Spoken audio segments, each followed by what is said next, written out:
Welcome back to the channel this weekend, this Saturday night / Sunday morning, live and exclusive on the talkSPORT network. We bring you, as part of our wildcard weekend package, where we're bringing you all the commentaries across the weekend.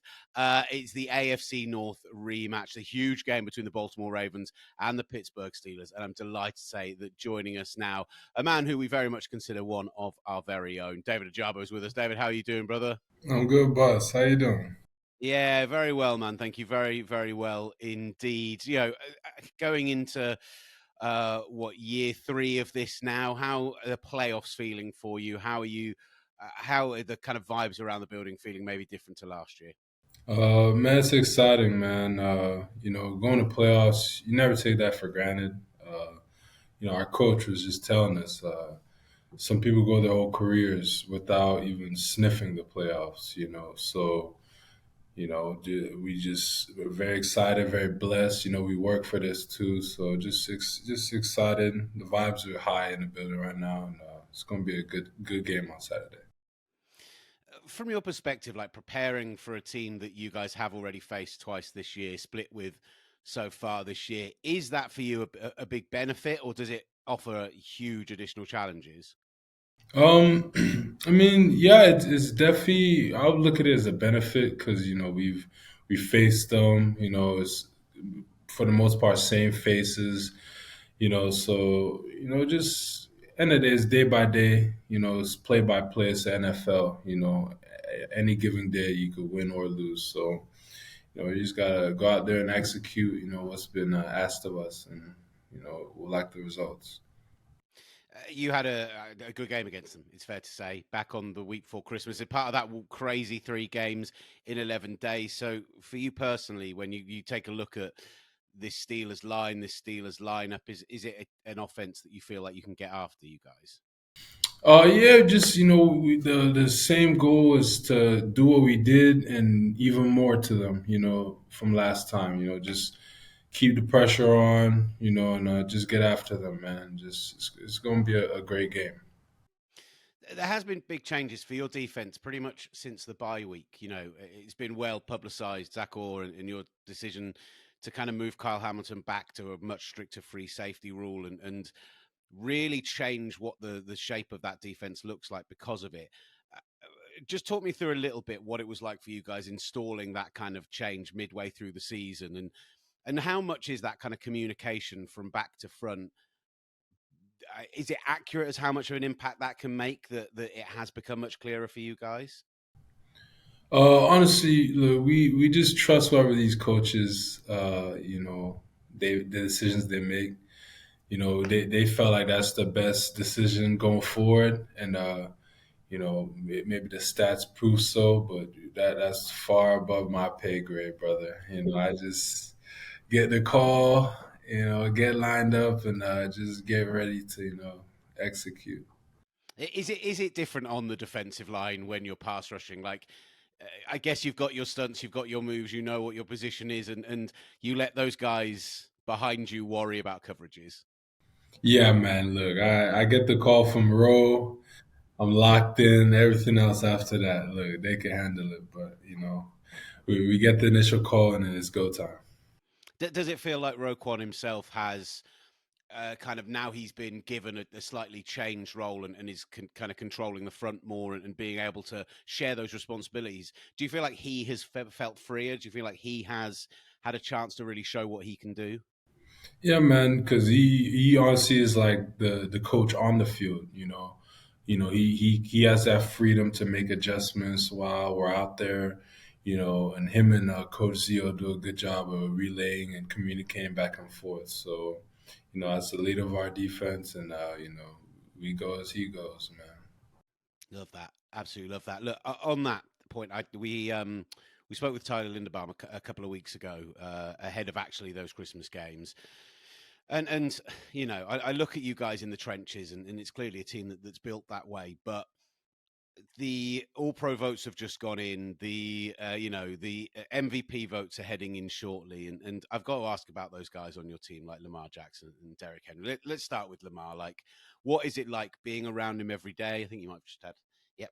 What's it like being around him every day? What's it like working with him and seeing like a guy who has been an MVP twice already seemed to take another step up this season. I mean, he just continues to show why he's one of one, man. There really is only one Lamar Jackson, and so it's almost to a point now that him getting better is almost to no surprise because we already know nobody could duplicate what he does, and it's almost scary, how much better he even could get, and again, the numbers prove that. I guess from the outside, like he's a guy who we obviously know how brilliant he is, but when we think of the guys who improve, who become top tier, who win multiple MVPs, you think about these incredibly intense human beings, the kind of Tom Brady's, etc. of this world. And yet every time I see him at a podium, he clearly knows football. He clearly talks about it passionately and intelligently, but he seems like a guy who's always enjoying himself, like a guy who's always having fun. Is that who he is around the facility as well? Yeah, honestly, that's him authentically, man. He's not putting on a facade. He's the nicest guy in the building. He knows everyone from top down, from the cleaners and the janitors right up to, boss man himself, the owner. So man, that's L for you, man. Just a great guy, and he's our leader, man. This whole team doesn't go unless he goes, and he understands that. What is it like for you having to go up against him when the ones do face off with each other, or when you get a chance to go in on scout? And now you've not only got to worry about him, the throwing, the accuracy, his legs as well, but suddenly you've got this battering ram in Derrick Henry there to worry about as well. Like, how has that been for you guys having to face off with that 5 days a week, let alone the guys who only have to do it once a week on Sunday? Yeah, honestly, those guys, probably two Hall of Famers, just doing it at the highest level. It's a blessing for us, on defense. We get to see that, prepare for that, and honestly, they're the top of their position. So in our heads, if we can, kind of handle that and weather that storm, it helps us, a lot going into Sundays. And it's a blessing being around both of them, man. Have you guys dared to kind of dream at this point? Because obviously, AFC Championship game last year, one step away. There is a lot of talk about you being one of the favourites to go all the way. A lot of talk about would you go and win in Arrowhead if that's what it came to. Have you dared to believe, or is it very much? I know the old adage is one game at a time, 1 week at a time. You've got to go 1-0 this weekend, but I don't know. It feels like this Ravens team has taken another step forward this year. You answered my question, bro. It's one day at a time. Look, I swear it's easy for your mind to go over there and start thinking, but you can't get to game two, three, and four without winning game one. So I wish I could talk about it, but brother, we got to get through what's in front of us now. And, that's Pittsburgh at home. I got to handle that. One guy I do want to ask about because we had a lot of fun with him on Radio Row last year, and at the time he didn't know if he was going to be back with the team, and now he leads the team in sacks and earned himself a load of extra money last weekend. Carl Van Noy, like I don't know, a career year at the stage of his career is amazing to me. As much as he's always been a great player, but talk to me about what he's like around the locker room, what he's done this year, and how much of an influence he has with you guys in that pass rush room. Man, he's a great vet. He's a great veteran. He leads our room well. His knowledge of the game is spectacular, man. You could tell he knows football. It's far, deeper than his physical ability. His IQ's there as well, and I'm just blessed that he could pass that down to us, youngers. Is he also as much fun as he appeared to be? Now I swear, he's like that. He's a goofy guy. He's a funny guy. And he's always joking around, man. Always trying to put smiles on somebody's faces, and for someone in his stage of his career, he's won Super Bowls, he's made tens of millions of dollars. For him to still have that kind of joy, again, especially around a young room where the next oldest is 26. It just shows everything about him, man. He's just a naturally good guy, man.